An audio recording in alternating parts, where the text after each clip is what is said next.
Você alguma vez já ficou perdido tentando entender exatamente o que você está modelando?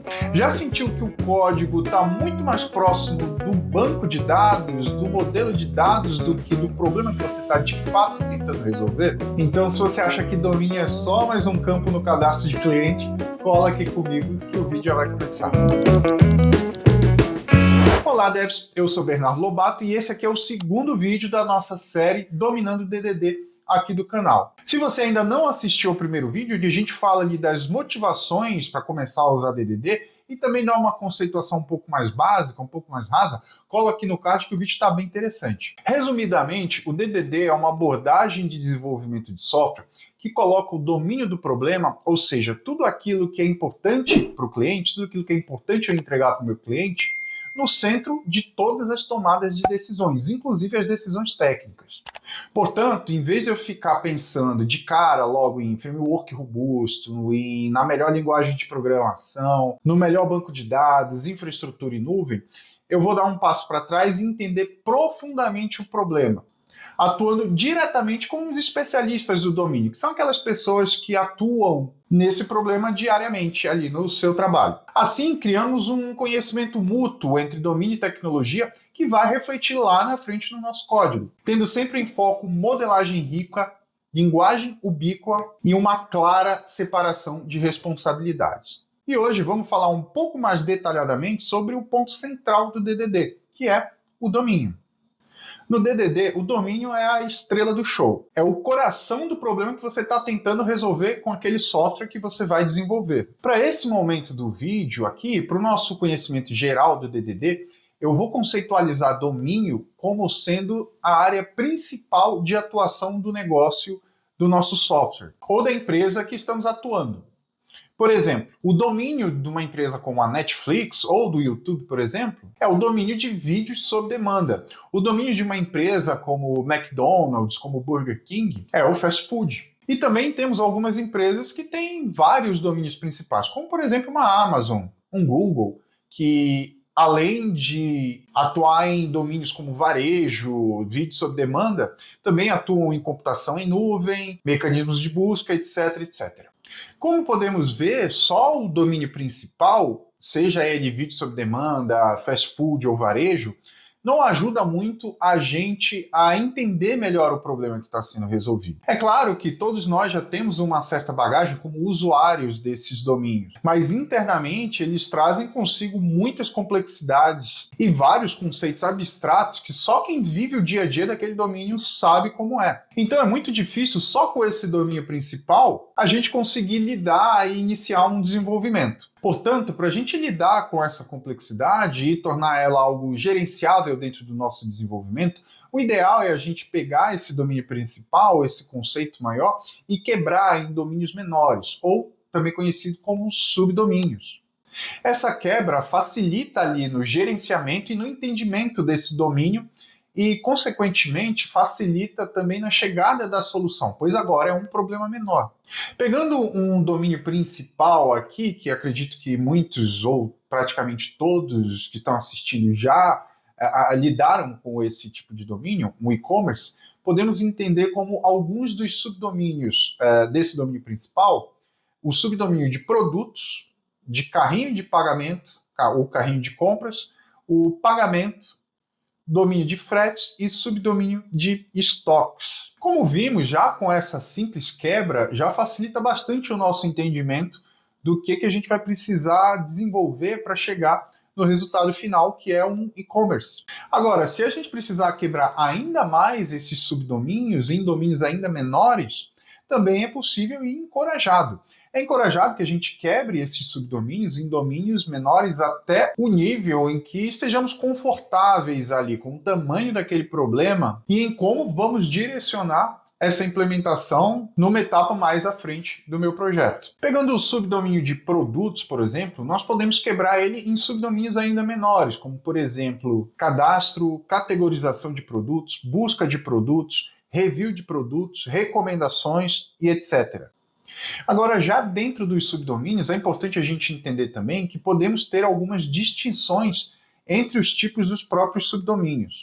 Eu categorizei aqui 3 tipos de subdomínios que eu acho importante que a gente domine para que a gente consiga ter foco e energia nas etapas mais importantes no processo do nosso desenvolvimento, tá bom? O primeiro tipo de subdomínio que eu trouxe para a gente é o Core Domain, ou núcleo. Esse aqui é onde moram os problemas principais do nosso negócio, é onde está o diferencial competitivo do nosso produto. Por exemplo, se a gente pegar um aplicativo como a Uber, o core domain deles, a gente pode entender que seja o algoritmo que faz o match entre motoristas e passageiros. Em qualquer aplicativo de relacionamentos, por exemplo, podemos entender o core domain como o algoritmo ou o sistema que faz a compatibilidade entre os perfis ali na hora de fazer o match. Já para uma rede social, o core domain pode ser o algoritmo utilizado para a recomendação de novos posts. E por aí vai. É nesse tipo de domínio que, idealmente, a gente pode e precisa investir mais energia. É ele que vai ser o diferencial competitivo do nosso projeto. Então, acaba não sendo uma boa ideia, por exemplo, terceirizar o desenvolvimento desse domínio principal, desse core domain. O segundo tipo de subdomínio que eu trouxe para a gente estudar é o subdomínio de suporte.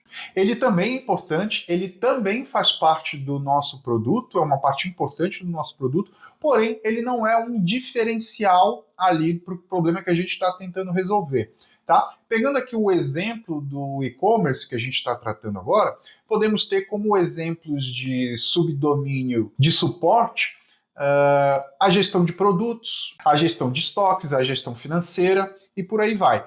São domínios importantes, porém não são o coração do problema que estamos tentando resolver. E o terceiro subdomínio que eu vou trazer aqui para a gente estudar é o subdomínio genérico.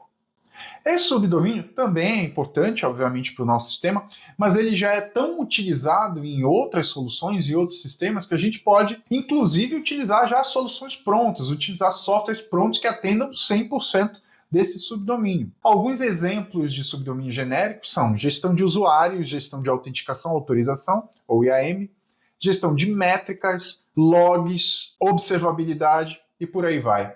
Agora uma questão importantíssima aqui, tá, gente? Um subdomínio, dentro de contextos diferentes, pode representar um tipo de subdomínio diferente. Por exemplo, se eu estou desenvolvendo uma solução de gestão de identidades, gestão de usuários, autenticação e autorização, por exemplo, como um Keycloak da vida, nesse contexto, a minha gestão de usuários não vai mais ser um tipo subdomínio genérico, e sim vai ser um tipo subdomínio core, vai ser central dentro dessa solução, entendeu? Então, para essa solução específica, eu devo colocar a maior parte da minha energia nesse subdomínio de gestão de usuários e autenticação. Uma conclusão que a gente já consegue tirar dessa divisão que a gente viu até agora é que para eu seguir inovando dentro do meu projeto, dentro do meu produto, é sempre investir tempo e energia nos meus subdomínios principais, nos meus subdomínios core. Dessa maneira, eu garanto que o coração da minha empresa vai estar sempre em constante evolução. Como vimos até agora, toda essa divisão ainda está longe da parte tecnológica. Estamos tratando até agora de estratégias de negócio. Mas já vimos o quanto isso é importante para a gente entender onde aplicar proporcionalmente o nosso tempo e energia. E dentro desse contexto, agora eu quero tratar dos dois tipos de profissionais que a gente encontra na maioria das empresas ou na maioria dos projetos que a gente vai desenvolver, que são os especialistas de domínio e os especialistas de tecnologia. Dentro do DDD, os especialistas de domínio entendem intimamente e profundamente o domínio do negócio. Esses profissionais podem ser de diversas especializações e possuem vários níveis de senioridade. Alguns são mais especialistas em determinados subdomínios e alguns mais especialistas em outros subdomínios, natural. Já os especialistas em tecnologia são os profissionais especialistas em transformar os domínios em software, em código. No caso aqui do canal, eu e vocês que estão assistindo, esses somos nós. É relativamente comum que profissionais desse tipo, os especialistas em tecnologia, não se sintam tão empolgados em aprender mais sobre o dia a dia do domínio que está tentando resolver. E sim focar mais no framework da moda, na linguagem da moda, na metodologia da moda. E isso pode vir a ser um problema aí no fluxo do nosso desenvolvimento. O sucesso do projeto está justamente nessa interseção, onde a visão técnica e a visão do negócio se misturam para formar a solução final. Os especialistas do domínio normalmente procuram responder perguntas como o que e por quê. Qual a necessidade de resolver aquele problema? Por exemplo, eu vou criar uma busca de produtos porque os usuários precisam ter facilidade para encontrar os meus produtos. E é isso que chamamos de domínio do problema. Já o domínio da solução é o como. Como eu vou criar esse meu sistema de busca? E essa resposta é dada pelos especialistas em tecnologia. Por exemplo, vou criar um sistema de buscas com um Single Page Application e um Autocomplete. E é o DDD que ajuda a manter essas conversas vívidas e ativas, até a gente chegar a uma solução muito clara e muito bem modelada. Entender o domínio é o primeiro passo para escrever um software que faça sentido. Um domínio, ele não é simplesmente uma parte do sistema, ele é o motivo pelo qual o sistema existe. Assim, é essencial que saibamos lidar com ele, que saibamos modelar um domínio bem modelado. Só assim a gente vai conseguir lidar com as suas complexidades e saber onde investir o nosso tempo e orçamento da forma mais efetiva possível. E lembre-se, o melhor código do mundo que passa em todos os code reviews, que tenha 1000 design patterns, não serve para absolutamente nada se o problema que ele resolve não for bem compreendido. Tudo bem? No próximo vídeo dessa série, vamos continuar com essa conversa e compreender as melhores maneiras de modelar o nosso produto de uma maneira que todo mundo se entenda ali, que a gente consiga progredir, evoluir o nosso software. Mas e aí, curtiu o material? Gostou do conteúdo? Já deixa o seu like aí, faz sua inscrição se ainda não for inscrito, isso ajuda muito no engajamento, isso ajuda bastante o YouTube a entregar esse vídeo para outras pessoas. E compartilhe com o seu time, compartilhe com o seu tech lead e responde uma coisa para mim aqui nos comentários. Qual o domínio do seu sistema hoje? Nos próximos vídeos a gente vai continuar com esse material, com esse estudo, com esse aprendizado, tá bom? A gente se vê no próximo vídeo.